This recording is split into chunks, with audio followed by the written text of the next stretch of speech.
शेतामध्ये काम करत असताना किंवा सर्वांच्याच माहितीची आहे, माहिती असावी अशी माहिती आहे, सर्वांना माहिती असायला पाहिजे. शेतामध्ये काम करत असताना किंवा फिरत असताना आपल्याला विंचू, विंगळी किंवा गोम जर चावली तर त्याचा प्रचंड असा आपल्याला त्रास होतो. ठणका आपला थांबत नाही, मुंग्या त्याच्या थांबत नाही. तर यासाठी अत्यंत महत्त्वाचा उपाय मी तुम्हाला सांगणार आहे. आंबा हा फळांचा राजा आहे. फळ तर याचं उत्कृष्ट असतंच. याचे आयुर्वेदिक फायदे सुद्धा आहेत, परंतु या आंब्याच्या पानाचा उपयोग कसा करायचा आहे मी तुम्हाला सांगणार आहे. तर विंचू चावलेला असेल, गोम चावलेले असेल तर काय करायचं आहे, हा जो आंबा दिसतोय तुम्हाला कुठल्याही प्रकारचा असेल, साधा गावठी आंबा असेल, कलमी आंबा असेल, कुठले आंबा असेल, आंब्याचं पान हे अत्यंत गुणकारी असतं. जर विंचू चावलेला असेल तर काय करायचं आहे, आंब्याचं एक पान आपल्याला तोडून घ्यायचं आहे आणि या आंब्याच्या पानाचा जो देठ असतो तो देठ ज्या व्यक्तीला विंचू चावलेला आहे त्या व्यक्तीला तो देठ चावायला द्यायचा आहे, चांगल्या रीतीनं चावायला लावायचा आहे आणि चावल्यानंतर त्याचा जो रस होईल तो गिळायला लावायचा आहे आणि जो पेस्ट आहे तो पेस्ट आपल्याला ज्या ठिकाणी विंचू चावलेला आहे त्या ठिकाणी लावायचा आहे.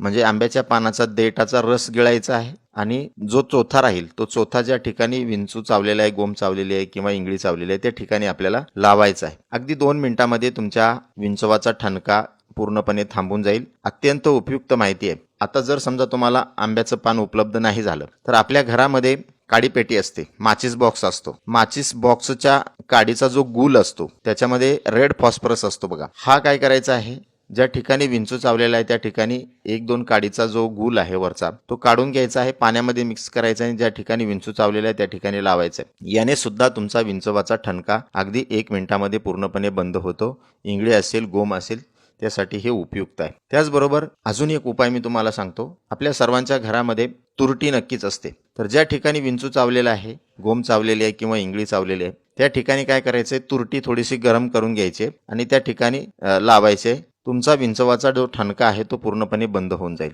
अजून एक उपाय मी तुम्हाला सांगतो. गुलमोहराचं जे झाड असतं त्या गुलमोहराच्या झाडाला शेंगा येतात. गुलमोहराला खूप सुंदर अशी फुलं येतात, पाहिले असतील तुम्ही. त्याला शेंग असते, त्या शेंगामध्ये बी निघतं. हे बी काय करायचं आहे, जसं आपण चिंचुका लावतो चिंचुक्यापेक्षा हे अत्यंत इफेक्टिव्ह आहे. तर हे बी काय करायचं, दगडावर थोडंसं घासून घ्यायचं आणि ज्या ठिकाणी विंचवानी चावलेलं आहे, गोम चावलेली आहे किंवा इंगळी चावलेली आहे त्या ठिकाणी घासून लावायचं आहे.